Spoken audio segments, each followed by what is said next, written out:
নাচ গান বেশি হবে। নাচ গান কি হবে? বেশি হবে। এখন তো এলাকাতে সমাজে নাচ গান বেশি, আর এখন শয়তান শিক্ষা ব্যবস্থায় ঢুকে দিয়েছে নাচ গান।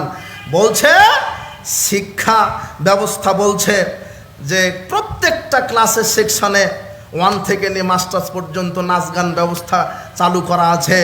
আর বলছে শিক্ষক যে যে যত বেশি নাচতে পারবে তাকে বেশি নাম্বার দেওয়া হবে। বুঝতে পারেননি কথা? ও নাচ গান ঢুকিয়ে দিয়েছে শিক্ষা প্রতিষ্ঠানে সব জায়গাতে। শোনো, তোমার শিক্ষা প্রতিষ্ঠান বিদায় অনুষ্ঠান করবে, ক্লাস 9, 10 ইন্টারমিডিয়েটের ছেলে মেয়ে বিদায় নেবে, তখন বিদায় অনুষ্ঠান করলো, মঞ্চে নাচতেছে মেয়েটা, ইন্টারমিডিয়েটে পড়ে এমন মেয়েটা যাকে 2 বছর পূর্বে বিবাহ দিলে 2টা বাচ্চা হতো, এমন যুবতী মেয়ে ল্যাংটা পোশাক পরে মঞ্চের উপরে নাচতেছে, তার সাথে তার শিক্ষকও নাচে। যারা সাধারণ শিক্ষক তারা ওই ছাত্রীর হাত ধরে নাচানাচি করছে ল্যাংটা পোশাক পরে, আর শয়তানের বাক্স ধক্কাস ধক্কাস করে বাজতেছে। শিক্ষক নাচে, ছাত্রী নাচে, ছাত্র নাচে একই মঞ্চে, আর মঞ্চের চতুর্দিকে বুদ্ধিজীবী বসে আছে। যারা বুদ্ধিজীবী তাদের মুখে মোষ আছে, মুছে বোঝাই যায় না যে তার মুখ কোনটা পাছা কোনটা, আর মাথাটা ইন্টারন্যাশনাল এয়ারপোর্ট। এরা হলো বুদ্ধিজীবী, খাতা কলম নিয়ে বসে আছে। ওরা হলো বিচারক, যে যত ভালো বেশি নাচতে পারবে তাকে পুরস্কার দিবে। বিচারকের পাশে বসে আছে মেয়ের বাপ।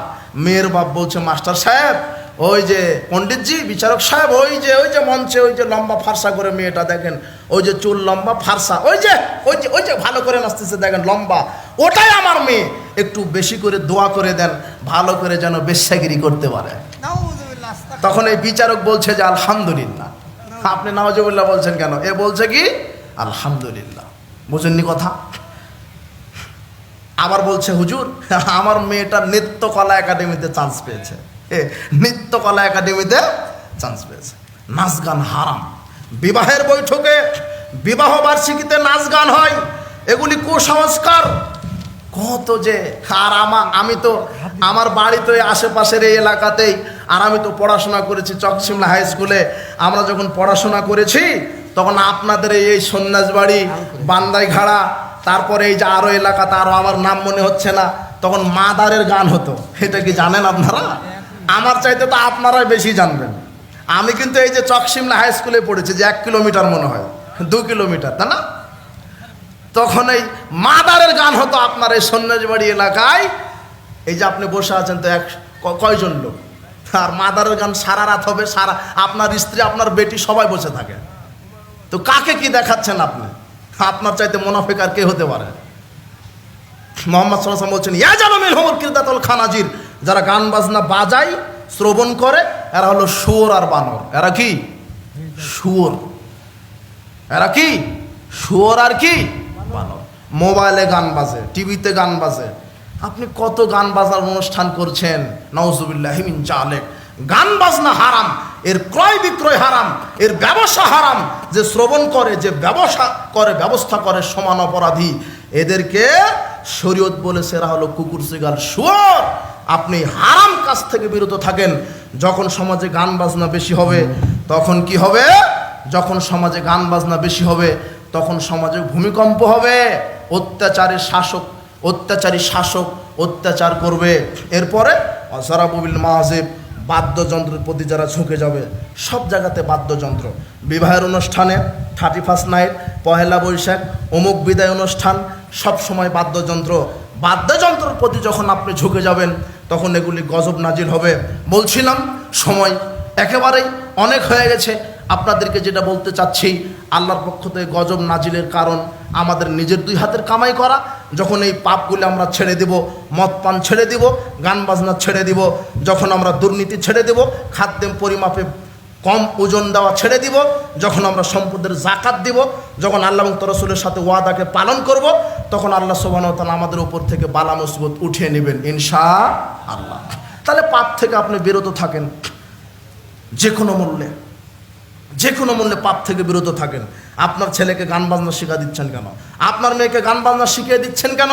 আপনার ছেলেকে নিয়ে গর্ব করছেন কেন? আমার ছেলে এই করে ওই করে। জি না, ওইটা গর্বের বিষয় নয়।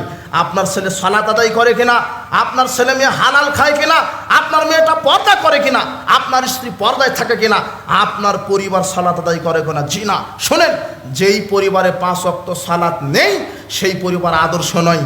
যেই পরিবারে 5 ওয়াক্ত সালাত নেই সেই পরিবার আদর্শ নয়। যেই পরিবারে ফজরে মাগরিবের পরে কোরআন তেলাওয়াত হয় না সেই পরিবার আদর্শ নয়। যেই পরিবারের ছেলে মেয়ে পর্দা করে না সেই পরিবার আদর্শ নয়। যেই পরিবারের স্ত্রী, যেই পরিবারের নারীরা পর্দা করে না সেই পরিবার আদর্শ নয়। ওটা জাহান্নামী পরিবার, ওটা নিকৃষ্ট পরিবার। আপনার পরিবারে যে কোনো মূল্যে 5 ওয়াক্ত সালাত আদায়কারী হতে হবে। বাইনাল আব্দ বাইনাল কুফর তারকুস সালাত। মুসলিম আর কাফেরের মধ্যে পার্থক্য সালাত। যারা 5 ওয়াক্ত সালাত আদায় করে এরা মুসলিম, যারা করে না তারা কাফের।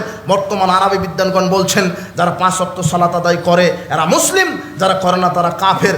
যারা 5 ওয়াক্ত সালাত আদায় করে না সজ্ঞানে স্বেচ্ছায় যারা 1 ওয়াক্ত সালাতকে ছেড়ে দেয় সে কাফের। সে মরলে তার জানাজা হবে না, তার জানাজা হবে না, তার দাফন হবে না, তার মুসলিম গুরুস্থানে কবর দেওয়া হবে না। বেনামাজির জানাজা নাই, দাফন নাই, মুসলিম গুরুস্থানে কবর নাই। বেনামাজির হাতের জবকৃত পশুর গোশত খাওয়া হারাম। এগুলি বর্তমান আরবি বিদ্বান ফতোয়া দিচ্ছেন। এই স্ত্রী সালাত আদায় করে, স্বামী সালাত আদায় করে না, বিবাহ তালাক হয়ে গেছে। স্বামী সালাত আদায় করে, স্ত্রী সালাত আদায় করে না, বিবাহ তালাক হয়ে গেছে। বেনামাজি ছেলের সাথে মেয়ে বিবাহ দেওয়া হারাম। বেনামাজি ছেলের সাথে মেয়ে বিবাহ দেওয়া হারাম। রাসূল সাল্লাল্লাহু আলাইহি ওয়াসাল্লাম বলছেন মান আলা জারিয়াতাইনে মান আলা সালাসা বানাতিন। যেই পিতা তার 3টা কন্যা সন্তানকে প্রতিপালন করলো, ফাদ্দাবাহুন্না সুন্দর শিষ্টাচার শিক্ষা দিল, ওয়াজাওয়াজাহুন্না সৎ ছেলের সাথে বিবাহ দিয়ে দিল। সৎ ছেলেকে আমি আমার মেয়েকে বিবাহ দিব সৎ ছেলের সাথে। আপনার কাছে সৎ ছেলেকে জানেন? মসজিদের খতিব, মুয়াজ্জিন 10,000 টাকা বেতন পায়। ও সৎ ছেলে নয় যে দুর্নীতি, ঘুষ, সুদ খেয়ে 1.5 লক্ষ টাকা ইনকাম করে। ও হলো আপনার কাছে সৎ ছেলে। বুঝেননি কথা? ডিগ্রি কত, বেতন পায় কত, গাঁজা খায় কতখানি এটা দেখার দরকার নাই, বেতন পায় কত এটা দেখতে হবে। বুঝেননি কথা? সালাত আদায় করুক আর না করুক, ওযু জানুক আর না জানুক, বেতন পায় কত দিতে হবে। শোনেন, বেনামাজির সাথে মেয়ে বিবাহ দেওয়া হারাম।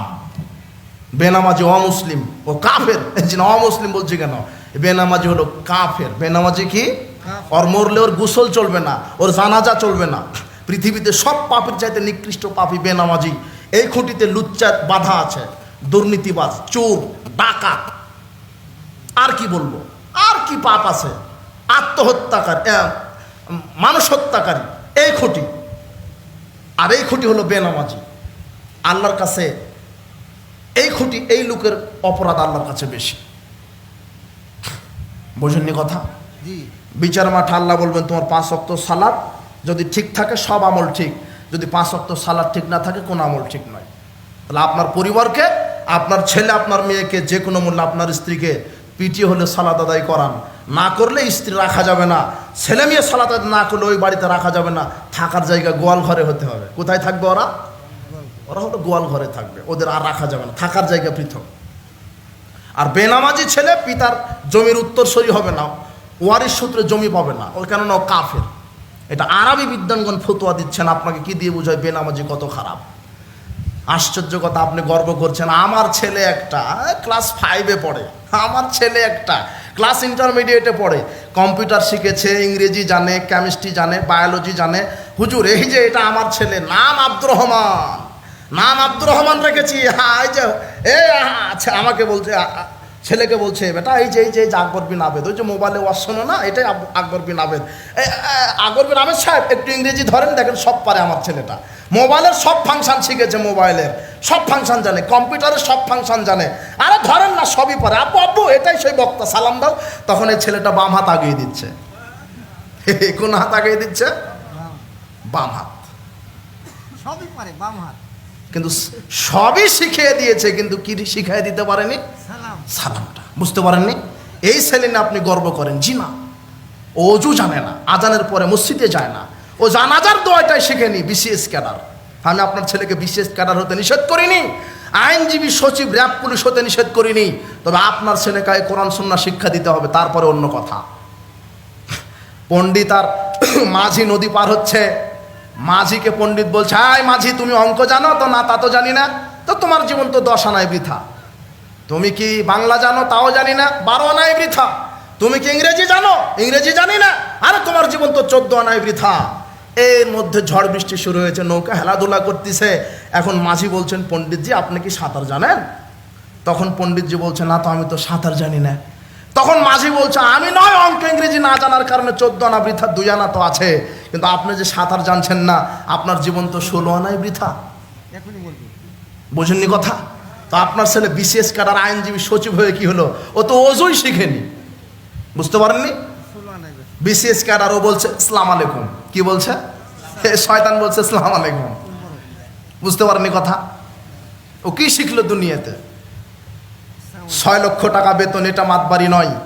রোড আপনার নামে হয়েছে, বিশ্ববিদ্যালয় আপনার নামে করে দেওয়া হয়েছে, ব্রিজটা আপনার দাদার নামে, আপনার এই সম্পদ, আমার 100 একর জমি আমার নামে, এগুলি ক্রেডিট নয়। সারা পৃথিবীর মালিকও যদি আপনাকে করে দেওয়া হয়, আর পরকালে যদি আপনার নামে জান্নাত না থাকে, আপনার চাইতে দুর্ভাগ্য লোক আর কেউ নাই। আর সারা পৃথিবীতে কিছুই যদি না থাকে, আর আপনার কিসমতে যদি আল্লাহ জান্নাতের মালিক বানিয়ে দেন, আপনি হলেন সবচেয়ে সফলকাম ব্যক্তি। আপনি দুনিয়া নিয়ে কি করবেন?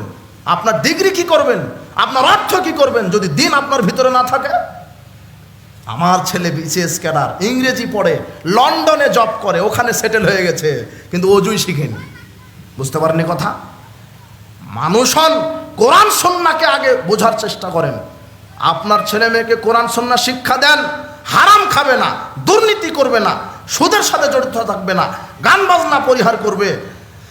আজকের বৈঠকে আপনাদের কাছে 5টা আমাদের পক্ষ থেকে নসিহা, যে কোনো মূল্যে পালন করবেন। যদি আপনি মানুষ হন, মুসলিম হন, 5টা জিনিস জরুরি। 1, যে কোনো মূল্যে 5 ওয়াক্ত সালাত, যে কোনো মূল্যে। 2, হালাল রুজি, হালাল রিজেক। 3, আল্লাহর ফরজ ইবাদতের পাবন্দি হওয়া। 4, আল্লাহ কাবিরা গুনাহ থেকে বিরত থাকবেন। শিরক, বিদআত, গীবত করা, মানুষের হক নষ্ট করা, মিথ্যা কথা বলা, বড় বড় পাপ থেকে বিরত থাকবেন, কাবিরা গুনাহ। 5, যার নাম মানুষ, তার সাথে ভালো আচরণ করবেন। অবশ্যই আল্লাহ ক্ষমা করবেন, জান্নাত হবে ইনশাআল্লাহ। বলেন ইনশাআল্লাহ।